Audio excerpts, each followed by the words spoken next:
Hello friends, welcome back to my channel again. In today's session, we are going to discuss one more offering from MuleSoft side called MuleSoft Fully Managed Flex Gateway. This feature or this offering is available for the customers who are having Integration Advanced or Titanium license. So this feature is available inside your Runtime Manager, where if you go to the Flex Gateway section, there you'll find Manage Flex Gateway option. If you try to create Manage Flex Gateway, you will get this screen. You can deploy this Manage Flex Gateway on two targets. Either you can choose CloudHub 2.0 private space, or you can bring your runtime fabric. This is available in three gateway type: small Flex Gateway, large and extra Flex Gateway. Small Flex Gateway, you can use it for testing and staging purpose. You can deploy up to 50 APIs. Large Flex Gateway and extra large Flex Gateway, you can use it for production purpose, and you can deploy up to 500 APIs. One good thing about this Flex Gateway is we can make it completely private, or we can make it public. So if you want to handle the external incoming traffic, you can keep the public endpoint enabled. If you want to use it for egress purpose, that means you want to handle internal traffic, then you can disable the public endpoint. This gateway will be very useful when you implement agentic architecture. So in case of agent network, we'll be needing ingress flex gateway and egress flex gateway. So those will be deployed to your CloudHub via this option only. Now let's take one scenario. Okay, uh, let's say your company is scaling APIs. Suddenly there is a requirement: multi-region availability, zero downtime, Kubernetes deployment, central governance. Sounds normal, right? But here is what actually happens inside teams. So first problem is you now need load balancers, DNS failover, gateway clusters, monitoring setup. Instead of building APIs, now you are managing actually infrastructure problems. Most of the teams, they think like if they deploy gateway on two instances, then they are highly available. No, that is completely wrong.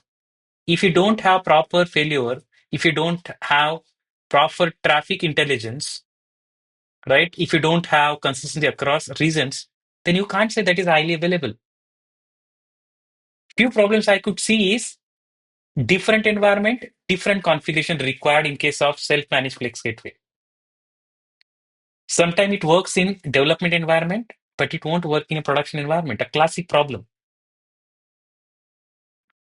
In DR case, you have a DR plan, disaster recovery plan, but no one has tested it. And if you see, failure takes minutes, or worse, it doesn't work at all.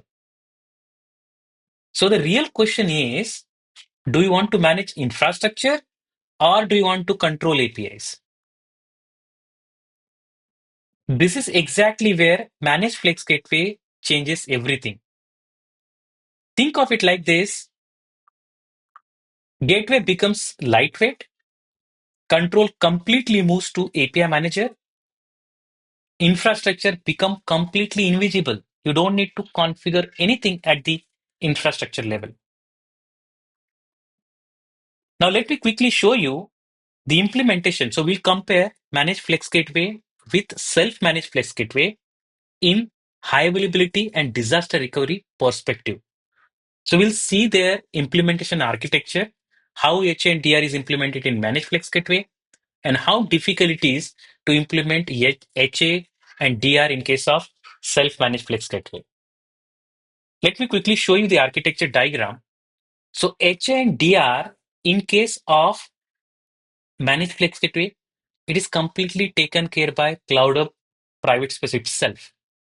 It will make sure that your Flex Gateway instances are running on multiple replicas always, and those are running in different availability zones.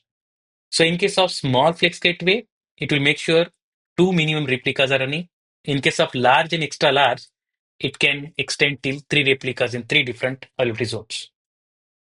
So if you look at my diagram right now, the external traffic, incoming traffic will go to your CloudHub 2.0 ingress load balancer. And that Kubernetes service over here, it will make sure that traffic is evenly distributed to your managed Flex Gateway instances. The important piece over is gateway configuration. This Kubernetes resource will persist the metadata required by this managed Flex Gateway, and even it will keep the API configuration. So metadata will be very useful when you're using HTTP caching policy or distributed rate limiting policy. So those information which required by the so that basically this gateway configuration will share that information between these instances. Now you see how simple, and all that burden of having infrastructure complexities are completely taken care or abstracted by this managed Flex Gateway. Now, quickly, let me show you how HAN DR is implemented by self-managed Flex Gateway. So in case of self-managed Flex, you need to bring everything. You need to bring your infra. That means you need to bring your public cloud services. Okay. You need to configure load balancers. You need to configure Redis structure, cluster. You need to bring DNS service. Now, think about it.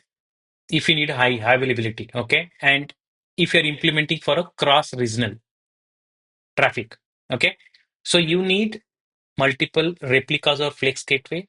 Those needs to be deployed in different region for high availability. So in region B, I'm keeping two replicas. So always go more than 50%, right? So we go with the three replicas. And one replica will be deploying in the region A.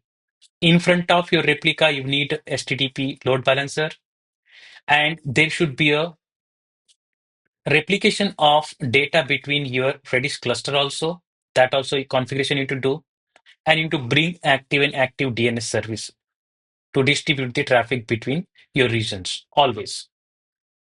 So all this complexity, setting up your load balancer, taking care of your runtime, patching and all those things you need to take care by yourself. That means your operational team, your management team will be all that burden will be on those teams.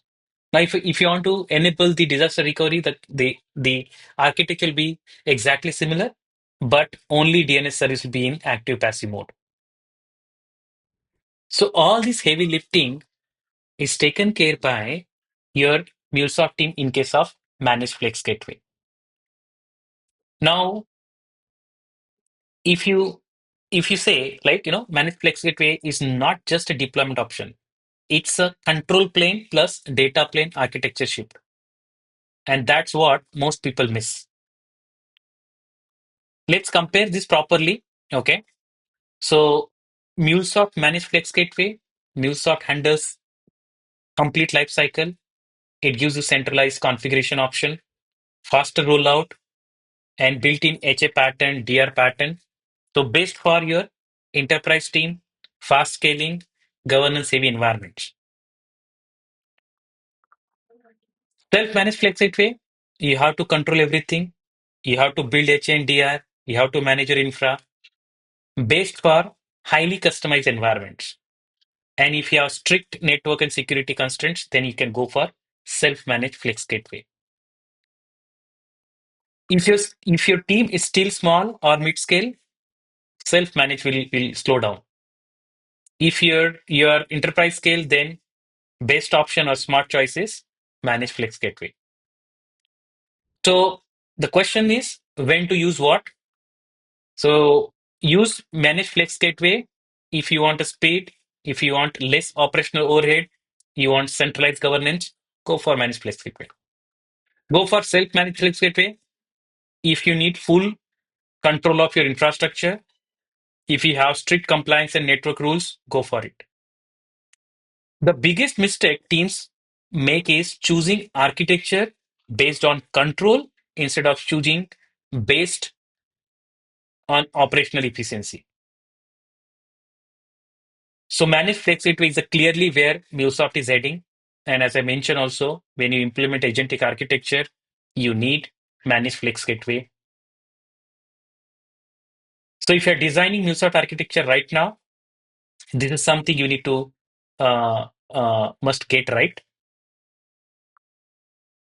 I think that's all from this session. Hope you liked it. In the next session, we'll implement this managed flex gateway. We'll try to access the API which is secured via OAuth policy, and we'll try to apply the outbound policy via this managed flex gateway. Thanks for watching and see you in the next session. Bye.